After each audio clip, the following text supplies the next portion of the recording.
Welcome to Sri Kamakshi kitchen. இன்றைக்கி நம்ம வீடியோவில் பார்க்க போகிறது இன்ஸ்டன்ட் தக்காளி சட்னி தான். இன்கேஸ் உங்களுக்கு ஆஃபீஸுக்கு லேட் ஆகிடுச்சு, குவிக்காக ஒரு சட்னி செய்யணும்னா நீங்கள் இந்த சட்னியை உங்கள் வீட்டில் செஞ்சு பார்க்கலாம். இந்த சட்னி வந்து இட்லி, தோசை எல்லாத்துக்குமே ரொம்ப பர்ஃபெக்டாக இருக்கும். ஸோ இதை எப்படி செய்யலாம்னு சொல்லி வீடியோக்குள்ளே பார்க்கலாம் வாங்க.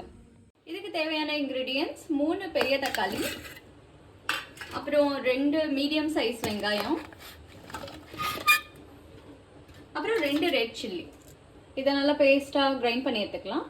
இப்போ பேன் சூடானதும் அதில் கொஞ்சோண்டு எண்ணெய், அப்புறம் தாளிப்புக்கு தேவையான கடுகு சேர்த்துக்கலாம்.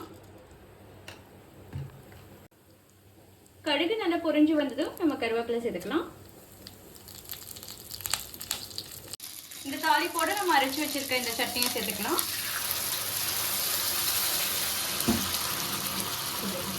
இதில் நம்ம கொஞ்சமாக தண்ணி சேர்த்து ஒரு 3 மினிட்ஸ் மூடி வச்சிடலாம்.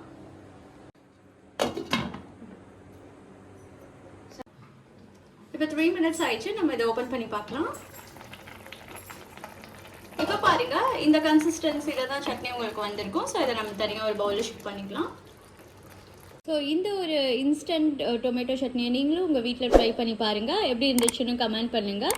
ஸோ உங்களுக்கு இந்த வீடியோ பிடிச்சிருந்துச்சுன்னா லைக் பண்ணுங்கள், ஷேர் பண்ணுங்கள், எங்கள் சேனலை சப்ஸ்கிரைப் பண்ணுங்கள். தேங்க்யூ ஸோ மச் ஃபார் வாட்சிங் திஸ் வீடியோ.